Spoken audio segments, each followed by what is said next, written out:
So we have the birth of the Titans, and the Titans were the primordial beings who begat the Olympian gods.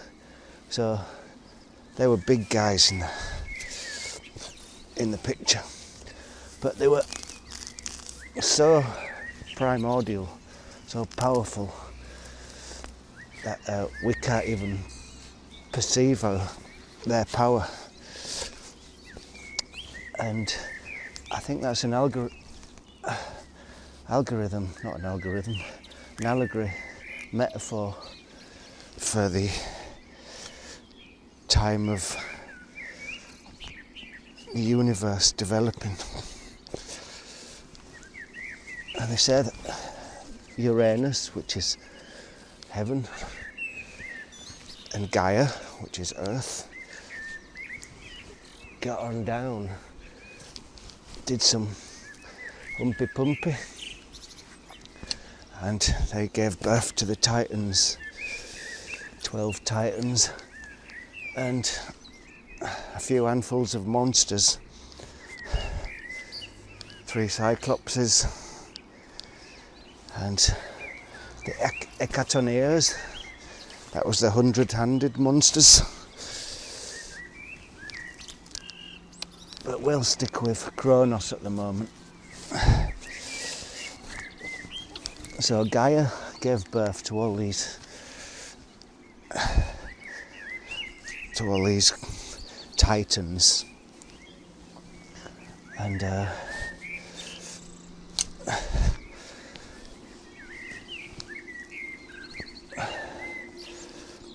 Uranus wasn't that pleased about it, and so as she gave birth to them, he was stuffing them back in the womb. And I think that's an analogy of the beginning of life wasn't easy, it was difficult. And when I said about the monsters that they created as well, they were maybe like life, trying out different ideas, see what works and see what doesn't work. And Uranus knew that his creations would eventually rule over him, and that's why he didn't want them to be born. So that could be a euphemism for the unfriendly universe in a way. You know, chaos wants to be chaos, and order is a next level of existence. Titans are unknowable because they work on different timescales to us. For example,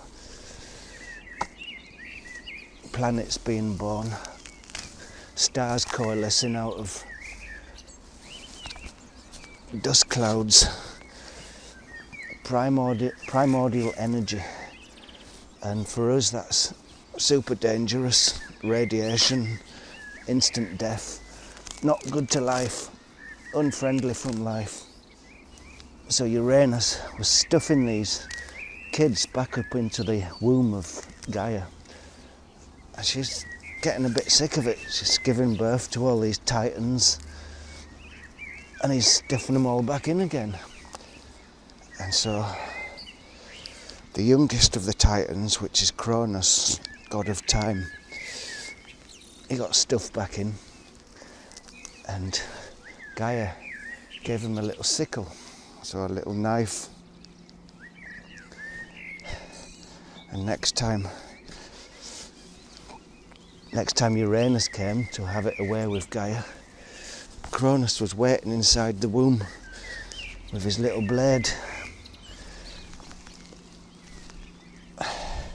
And when Uranus did the business, he was waiting in there, and he chopped off Uranus's bollocks and threw him in the sea. And all sorts of weird things came to life in the sea from his bollocks. But we're concerned with Kronos, And Cronus came out and got rid of his old man who was doing too many weird things. And he was the godfather then, he was the main man, Cronus, god of time, chronometer. And that symbolises the birth of time, you know, from the chaos, when there was just nothing going on, all elements mixed up. And then, as Einstein said, time and mass, it's all relative, it's all related. And so, as the universe came into being, then time came into being. And symbolises chopping off Uranus's bollocks, is a new order, a new time beginning.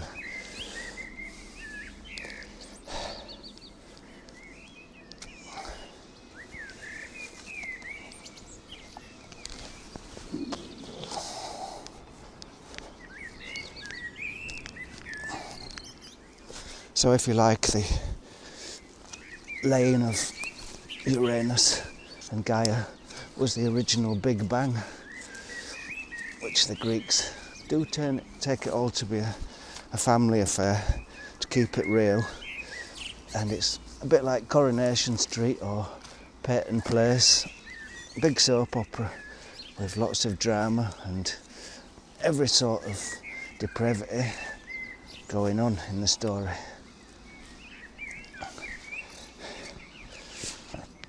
And I think as well, it's not just a representation of the development of the universe and the universe coming into being. It's also a representation of man's mind coming into being with the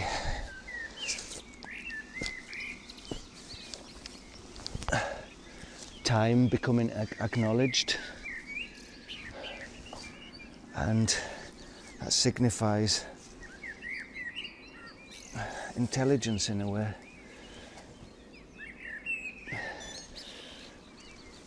Becoming conscious of time, because cats, dogs, animals may have a rudimentary idea of time, when it's time to have something to eat or when it's time to go to the toilet. But I don't think any animal really thinks about tomorrow. Maybe chimps, what's going on tomorrow and how tomorrow's going to be. That's a purely human thing, the concept of time. And in a way it's like humans got the power to understand time.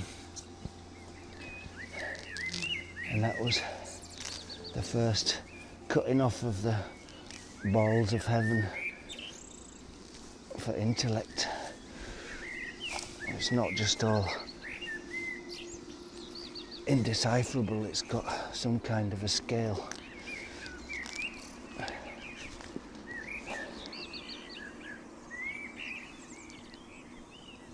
And perhaps that scythe is the symbolism of man's understanding of time when it's time to cut down the plants.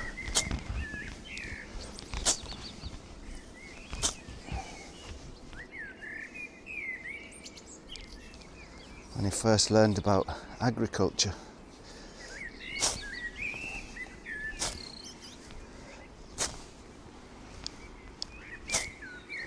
and that's the symbolical cutting off of the bollocks.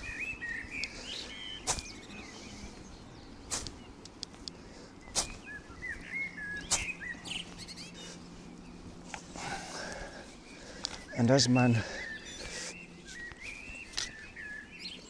began to understand time, then he could understand things like when to plant seeds, when to grow seeds, because he knew the winter would be coming, and he knew that was the time to harvest. And when spring came, he had a conception of time, so he was able to begin planting plants and begin agriculture. And the bit of the story where Uranus is getting angry about having all these kids and stuffing them back into Gaia, stuffing them back into the womb, also points to, for me, a kind of a symbolism with a person planting seeds, pushing them into the earth, pushing them back in there to grow. Kronos is desperately trying to hold on to his power, the primordial power of the universe. But things are changing. Things are becoming more complicated. Things are distilling. And this fable about him pushing in the seeds there, pushing in them seeds into the earth, pushing the life back into Gaia. And that's kind of stole his thunder in a way, which is men stealing his thunder. And that makes him angry. So when you push your seed into the earth, don't get too cocky and think you're doing anything yourself, because you're just copying the gods. Another one of the Titans was Tartarus. He's a god of darkness, death, hell, master of Hades. And I wonder if that could be a astute analogy to black holes. Another universe down the black hole.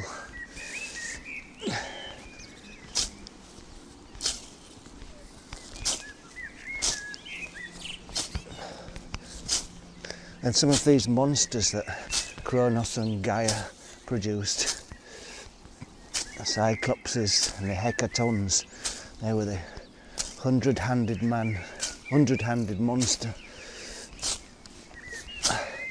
which would be good to help out in the garden, but they were too insane to be allowed to live on Earth, so they were sent down to Tartarus, where they still live. And that could also be a symbolism for all the black, evil monsters that live deep down in our subconscious. Now, the Greek myths are all mixed up, because different people wrote different things.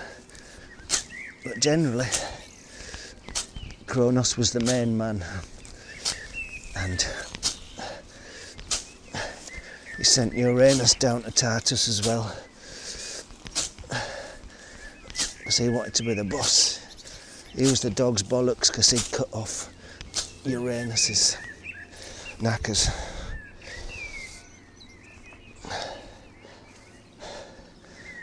And then Kronos started having kids as well, but it was just as bad as his old man. And he thought his kids would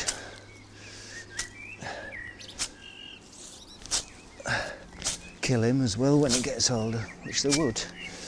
They would. Like the Oedipus complex. Make love to your mother and kill your father. All basic stuff, which what makes up humans, the human condition. That's why the Greek myths are so good, because I got everything. Incest, murder,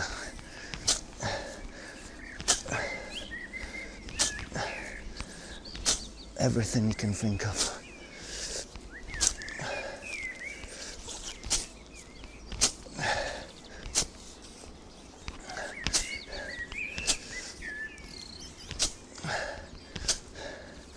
Anyway, Cronus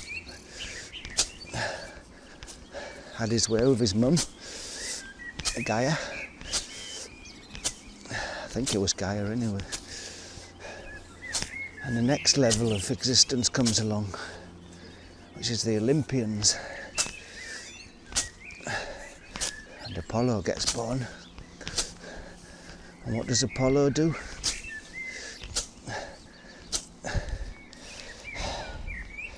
He does the same thing as Cronus did. Cut off his dad's balls. And that's symbolic of man cutting off the balls of nature and taking over, being in a modicum of control and not absolutely at the will of the fates, because he can think about time, he can plan ahead. But with that planning ahead comes responsibility. And you can't think that you can act like a god, or you'll be struck down too.